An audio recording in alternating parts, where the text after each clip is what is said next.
కొల్పబడిన వాడై, ఈడవబడిన వాడై, శోధింపబడినని బైబిల్లో రాయి. మరలా చెప్తున్నాను, ఆ యొక్క దురాశ పుట్టినప్పుడు ఏం చేయడం చెప్పండి? ఆ యొక్క దురాశను ఎంటర్టైన్ చేయటం కదా, దాన్ని చూడటం, వాసన చూడటం, మరి రుచి చూడటం, వినటం, ముట్టుకోవటం, మరి ఆలోచన చేయటం, దాన్ని ఎంటర్టైన్ చేయటం. శోధనను ఇట్లా ఆ యొక్క దురాశను అట్లాగనే మనము ఎంటర్టైన్ చేస్తే ఏమవుతాను చెప్పండి? మరలు కొల్పబడిన వాడే, ఈడవబడిన వాడే, శోధింపబడినని దేవుని యొక్క వాక్యంలో మనం చదువుతున్నాం. కాబట్టి ప్రేమైన దేవుని బిడ్డలా మరలా మనం వింటున్నాం, ఎవరిని నిందించవద్దు. ప్రతి వాడును తన స్వకీయమైన దురాశ చేత ఈడవబడిన వాడే, మరలు కొల్పబడిన వాడే, శోధింపబడి. మనం ముందుకు సాగిపోదాము. మరి ఈ యొక్క శోధనలో 3 స్టెప్స్ ఉన్నాయి. ఈ శోధనలో ఎన్ని స్టెప్స్ ఉన్నాయో చెప్పండి? 3 మెట్లు ఉన్నాయి. ఆ 3 మెట్లు మనం ఆలోచించేద్దాం. చూడండి ఏమని రాయడం. 15వ వచనం చదువుతున్నాను. 15వ వచనం, దురాశ గర్భము ధరించి పాపమును కనగా పాపము పరిపక్వమై మరణమును. టెంప్టేషన్ లో 3 స్టెప్స్ ఉన్నాయండి. శోధనలో ఉన్నటువంటి 3 స్టెప్స్ ఏంటో చూడండి. నంబర్ 1 దురాశ, నంబర్ 2 ఏంటి చెప్పండి? పాపము, నంబర్ 3 మరణము. యొక్క టెంప్టేషన్ లో 3 స్టెప్స్ ఉన్నాయండి, 3 మెట్లు ఉన్నాయి. యాకోబు భక్తుడు దాన్ని వివరిస్తా ఉన్నాడు. 15వ వచనంలో ఏమని రాయబడిందో చెప్పండి? 15వ వచనంలో ఏమని రాయబడింది? దురాశ గర్భము ధరించి పాపమును కనగా పాపము పరిపక్వమై మరణమును కనును. ఇందాకనే దురాశల గురించి మనం విన్నాం. ప్రియులారా, ఆ దురాశ లేకుండా మనం చూసుకోవాలి. సామెతల గ్రంథంలో 4వ అధ్యాయంలో ఒక మాట చూడండి ఏమని రాయబడిందో. సామెతల గ్రంథంలో 4వ అధ్యాయంలో ఒక మాట మనం చూద్దాం. 4వ అధ్యాయము 23వ వచనం. సామెతల గ్రంథము 4:23 చదువుతారా? నీ హృదయములో నుండి జీవధారలు బయలుదేరును, కాబట్టి అన్నిటికంటే ముఖ్యముగా నీ హృదయమును భద్రముగా కాపాడుకొను. దురాశలు మన హృదయంలోనికి రాకుండా ఏం చేయాలి చెప్పండి? అన్నిటికంటే ముఖ్యముగా నీ హృదయమును భద్రంగా కాపాడుకోను. మరి ఎందుకు హృదయాన్ని భద్రంగా కాపాడుకోవాలి? ఎవరైనా చెప్పగలరు? చెప్పండి, ఎవరైనా చూద్దాం. ఎంత మహాభక్తులైన, ప్రార్థనాపరులైన, సేవకులైన, గొప్పగా వారైన, మహానుభావులైన ఎవరైనా సరే హృదయాన్ని చాలా చాలా జాగ్రత్తగా కాపాడుకోవాలి. ఎందుకో చెప్పగలరు ఎవరైనా? ఇక్కడ ఒక బ్రదర్ చెప్తున్నాడు. ఏం చేస్తే తెలుసా? హృదయం అన్నిటికంటే మోసకరమైనది, అది ఘోరమైన వ్యాధి. ఒకప్పుడు ఉన్న హృదయం ఒకప్పుడు మనకు ఉండదండి. భక్తులు పడిపోయినారు. ప్రేమైన దేవుని బిడ్డలారా, ఈ దురాశ మన హృదయంలోకి రాకుండా మనం చూసుకోవాలి. అన్నిటికంటే ముఖ్యముగా నీ హృదయమును భద్రంగా కాపాడుకునము. యోహాను రాసిన మొదటి పత్రిక 5వ అధ్యాయంలో మరొక మాట చదువుకుందాం. యోహాను రాసిన మొదటి పత్రిక 5వ అధ్యాయము 18వ వచనం. యోహాను రాసిన మొదటి పత్రిక 5వ అధ్యాయము 13వ వచనం, 18వ వచనం చూడండి. దేవుని మూలముగా పుట్టి ఉన్నవాడెవడను పాపము చేయడని ఎరుగుదుము. దేవుని మూలముగా పుట్టినవాడు తన్ను భద్రము చేసుకొను గనక దుష్టుడు వారిని ముట్టడు. చెప్పండి, దేవుని మూలముగా పుట్టినవాడు తన భద్రము చేసుకొను గనక దుష్టుడు వారిని ముట్టడు. అవునా?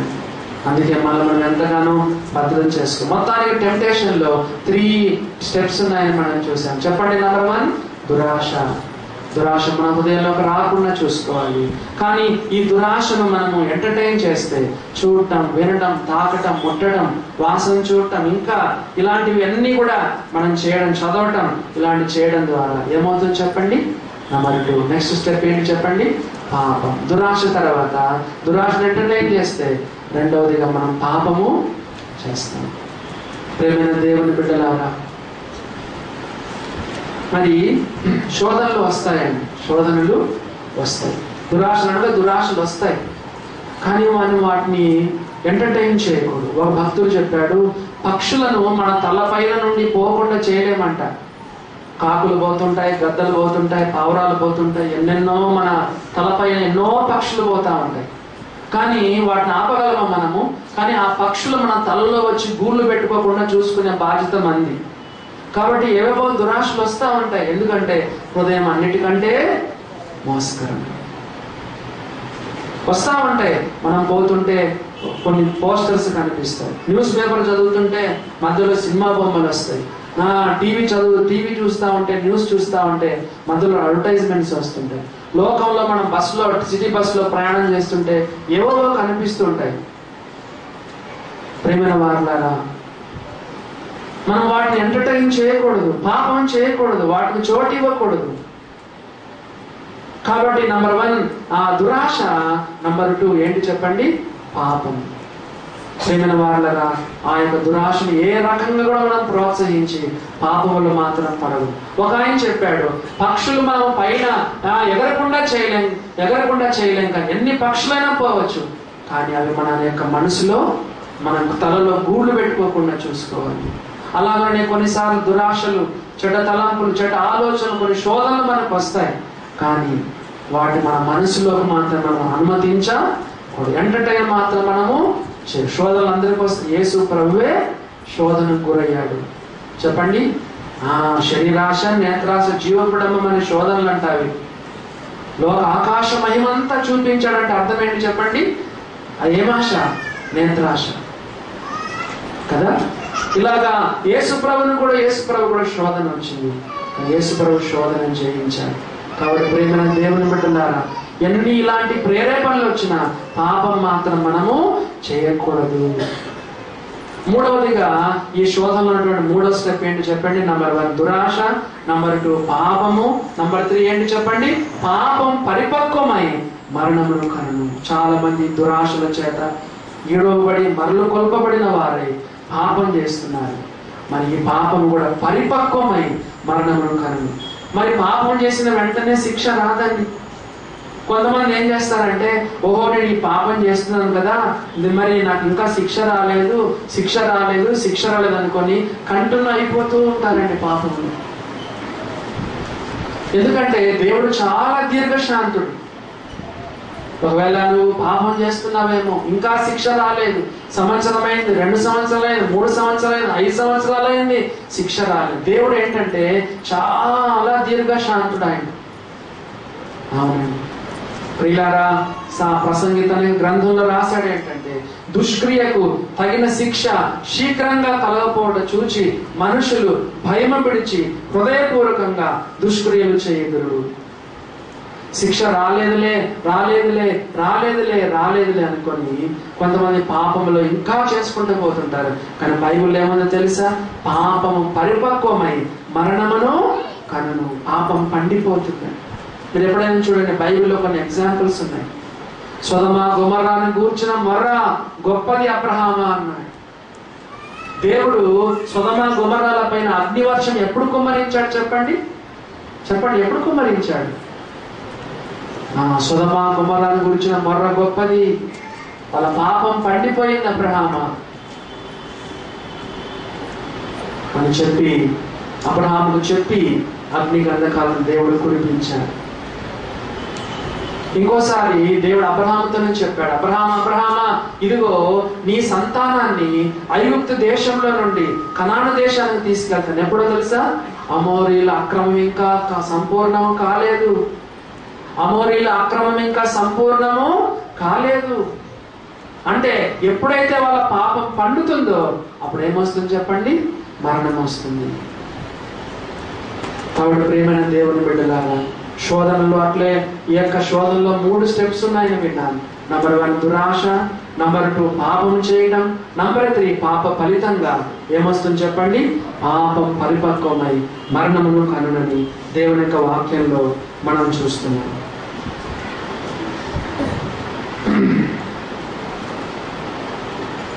16వ వచనం చదవండి. నా ప్రియ సహోదరులారా, మోసపోకండి.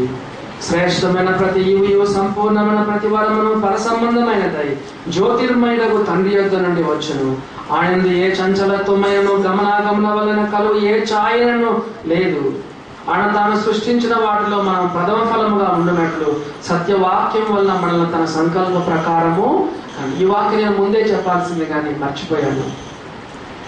మోసపోవద్దు. శ్రేష్టమైన ప్రతి ఈవియు సంపూర్ణమైన ప్రతి వారము పరసంబంధమైనదై జ్యోతిర్మయుడు తండ్రి యొద్ద నుండి వచ్చును. ఎందుకు ఈ మాట చెప్పాడు?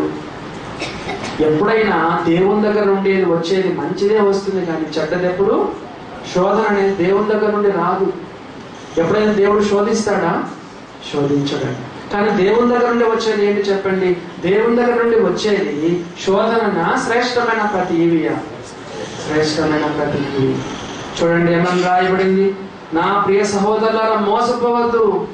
దేవుడు శోధిస్తున్నాడు, దేవుడు శోధిస్తున్నాడు, దేవుడు శోధిస్తున్నాడు చెప్పవద్దు. నా ప్రియ సహోదరులారా మోసపోవద్దు. శ్రేష్టమైన ప్రతి ఈవి, సంపూర్ణమైన ప్రతి వరము, మంచి మంచి గిఫ్ట్స్ అన్ని కూడా దేవుని దగ్గర నుండి వస్తాయి, కానీ శోధన దేవుని దగ్గర నుండి వచ్చేది కాదు. జ్యోతిర్మయుడు తండ్రి యొద్ద నుండి వచ్చును. ఆయన యందు ఏ చంచలత్వమును గమనాగమన వలన ఏ ఛాయను లేదు. అంటే ఆయన చెల్లించేవాడు కాదు, మారేటువంటి దేవుడు కాదు, మార్పు లేని దేవుడు అని చెప్తూ 18వ వచనంలో ఆయన తాను సృష్టించిన వాటిలో మనము ప్రథమ ఫలముగా ఉండునట్లు సత్యవాక్యం వల్ల మనల్ని తన సంకల్ప ప్రకారం కనెను. మన కన్న తండ్రి ఆయన మనల్ని శోధిస్తాడా? చెప్పండి. మనల్ని కన్న తండ్రి ఆయన. ప్రియులారా, తన అద్వితీయ కుమారుని లోకానికి పంపించాడు. ప్రియులారా, ఆయన బైబిల్లో రాయబడింది మనకు సత్యవాక్యాన్ని వినిపింపజేశాడు. మనల్ని తన సంకల్ప ప్రకారంగా పరలోకపు తండ్రి మనల్ని కన్నాడు. కన్న తండ్రి ఎవరినైనా తన కుమారుని శోధిస్తాడా చెప్పండి? లేదు, లేదు. కాబట్టి బైబిల్లో రాయబడింది దేవుని దగ్గర నుండి శోధన రాదు, కానీ దేవుని దగ్గర నుండి ఏమొస్తుంది చెప్పండి? శ్రేష్టమైన ప్రతి ఈవి, సంపూర్ణమైన ప్రతివరము జ్యోతిర్మయుడు తండ్రి యొద్ద నుంచి వస్తుంది, కానీ శోధన మాత్రం దేవుని దగ్గర నుండి వచ్చేది కాదు. ఎందుకంటే మనల్ని కన్న తండ్రి ఆయన, మన ఎన్నడూ కూడా ఆయన శోధించడు అనే మాట రాయబడింది. సరే, శోధన పట్ల మన యాటిట్యూడ్ ఎట్లా ఉండాలో గమనించండి. మొదటి అక్షరం 12వ వచనం చదువుతారా? శోధన పట్ల మన యాటిట్యూడ్ ఎట్లా ఉండాలి చూడండి. ఎలా ఉండాలి? 12వ వచనం చదువు. శోధన సహించువాడు ధన్యుడు.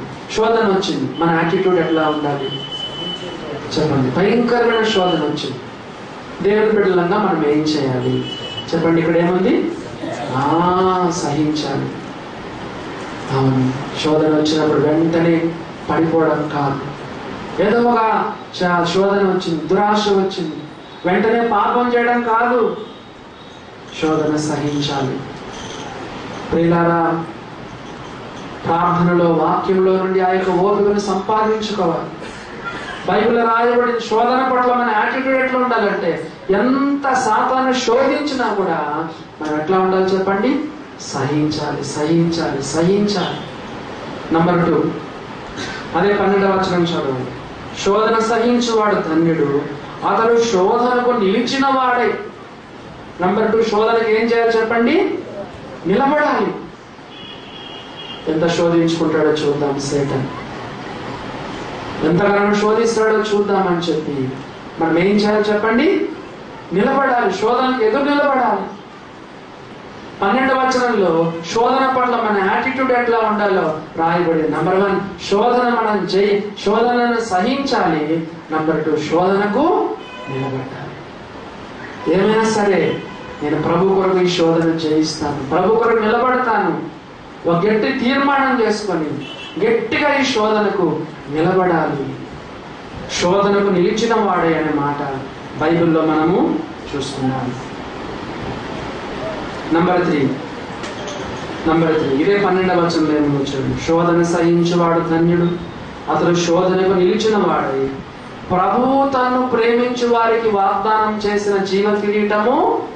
నంబర్ 3 ఏం చేయాలి మీరే చెప్పండి. నంబర్ 1 సహించాలి. నంబర్ 2 శోధనకు నిలబడాలి. నంబర్ 3 ఏం చేయాలి చెప్పండి? శోధించినప్పుడు, శోధన వచ్చినప్పుడు యేసు ప్రభువును ప్రేమించడం మొదలుపెట్టాలి.